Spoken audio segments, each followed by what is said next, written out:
Doamna primar Gâju, sunteți unul dintre administratorii destoinici ai comunelor din România, o localitate mare, din mediul rural, dar o localitate mare, cu oameni foarte gospodari. Am văzut de fiecare dată când am trecut sau când am privit imagini de acolo, că se vede și mâna edilului, dar se vede și ceea ce a făcut fiecare dintre locuitorii din Cumpăna.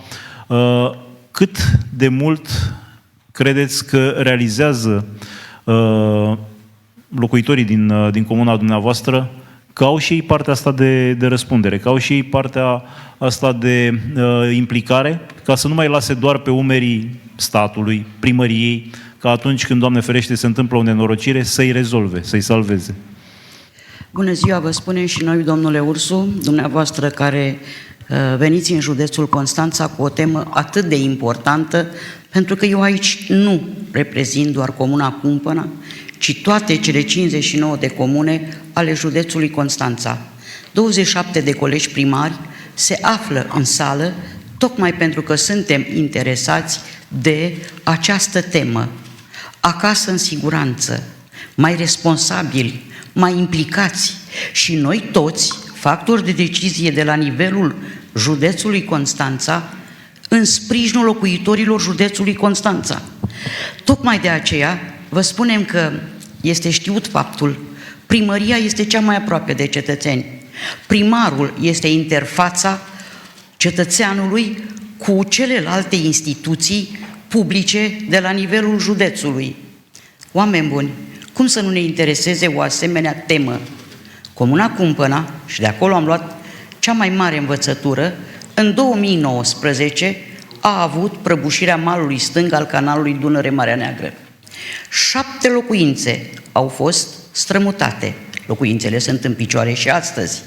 Dar exista pericolul de a nu proceda la consolidarea malului, ci a lăsat să curgă liber, să se ducă în canal și să construim, să mutăm noi casele oamenilor, și nu 7 case, ci peste 80 de case într-o altă zonă, liberă, fără utilități, fără nimic.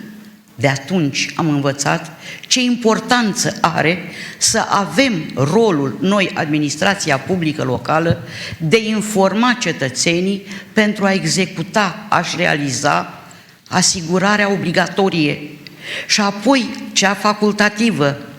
Noi, locuitorii comunei Cumpăna, dar a spus doamna Mateescu, județul Constanța a fost bântuit și de inundații, și de furtuni, și de pericole pentru care trebuie să ne consolidăm.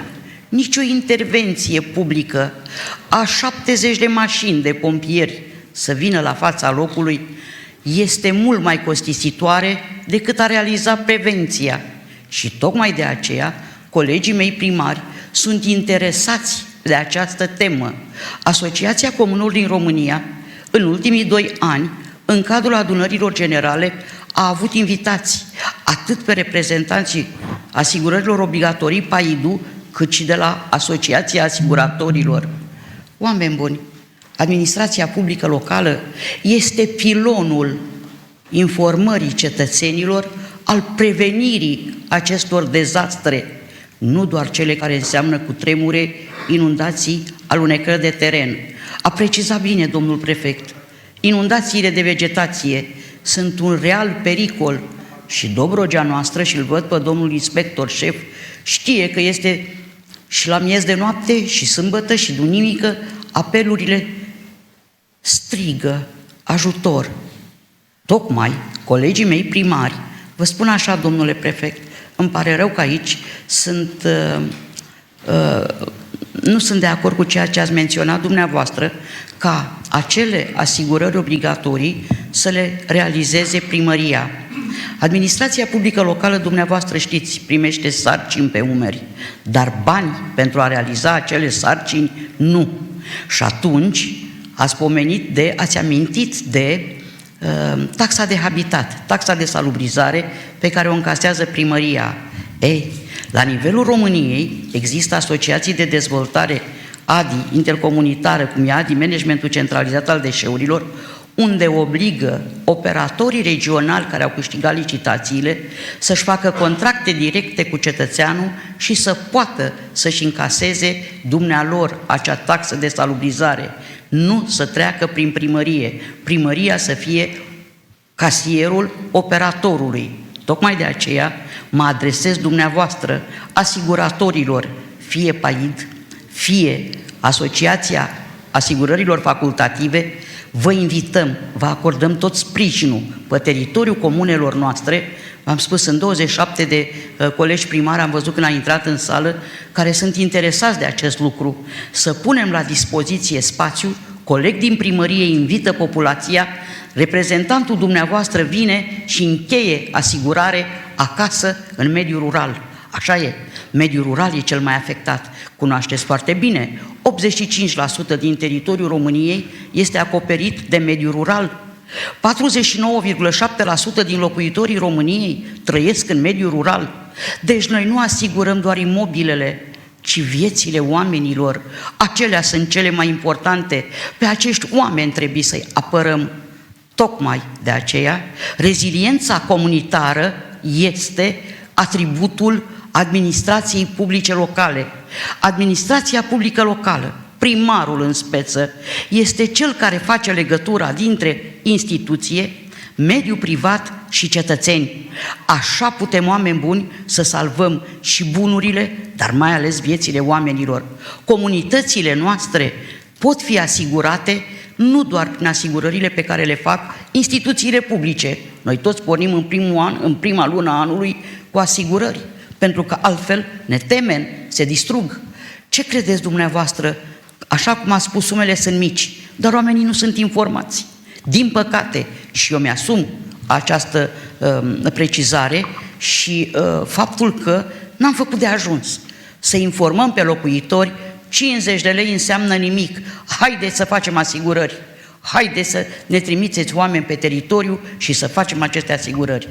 Prezența noastră este aici, a colegilor primari, pentru că vă demonstrăm Consiliul Județean pentru Situații de Urgență, care este constituit la prefectură, în bună colaborare cu comitetele locale de situații de urgență, la fiecare UAT, că e comună, oraș, municipiu, și în bun parteneriat cu instituțiile situațiilor de urgență, pot salva multe, foarte multe situații. Vă mulțumim încă o dată.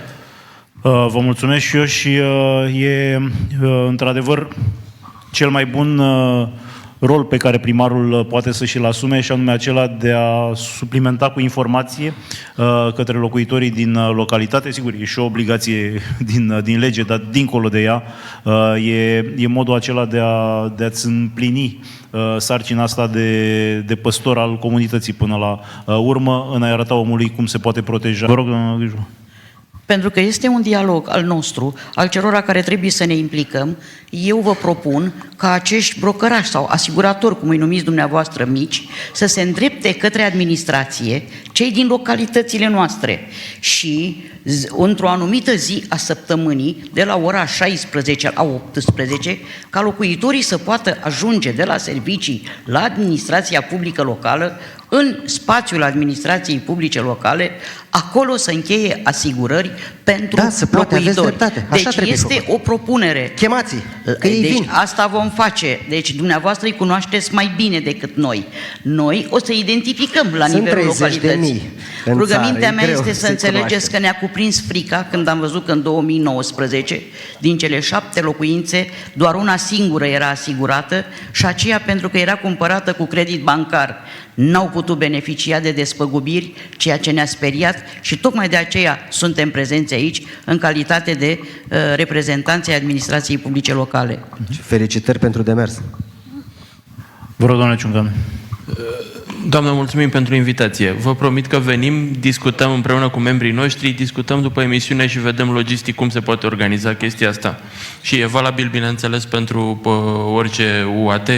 Cu mare drag putem organiza prin membrii noștri măcar sesiuni de informare pentru cine e interesat și unde să putem să discutăm și în baza unor întrebări concrete, mituri, cum le spuneați foarte bine. Oamenii au nevoie de informație. E rolul nostru să venim către ei, deci vă puteți baza pe noi aici. Mulțumim! Doamna Gâju, vrea să faceți mai devreme. Vroiam să spun următorul intervenție. lucru. Colegii primari trebuie să știe că noi nu suntem profesioniști tehnic să explicăm cetățenilor noștri ce înseamnă un asemenea pericol. Însă, eu aș spune ca un mesaj al acestei conferințe, el poate fi formulat simplu. Responsabilitatea pentru prevenția tuturor nenorocirilor care provin de la lipsa asigurării este împărțită. Cum? Statul emite actul legislativ după care să funcționeze, în același timp industria de asigurări conferă instrumentele financiare, scurt. Noi, autoritățile locale, informăm și mobilizăm comunitatea. Însă, cetățenii sunt cei care aleg, decid ce este mai bine pentru dumnealor. Dar obligația mea, fără să-mi fie teamă, este aceea de a informa și de a îndemna la asigurare. Alege dumnealui cu ce asigurator merge. Eu nu am nicio frică că i-am recomandat un asigurator care este falimentar. Tocmai de aceea eu nu cred o pierdere de timp că a fost această conferință, ba dimpotrivă, am ajuns chiar acolo în miezul problemei. Ce trebuie să facem pentru a demonstra și prin procentele de asigurare că ne pasă și că ne interesează să ne ferim de tragedii comunitățile, că nu ferim doar locuințele, gospodăriile, ci întreaga comunitate. Așa este și, cum spuneam, în loc să irosești banii pentru ceva ce putea fi acoperit prin acea asigurare, să dezvolți localitatea, să poți să-i folosești pentru investiții reale.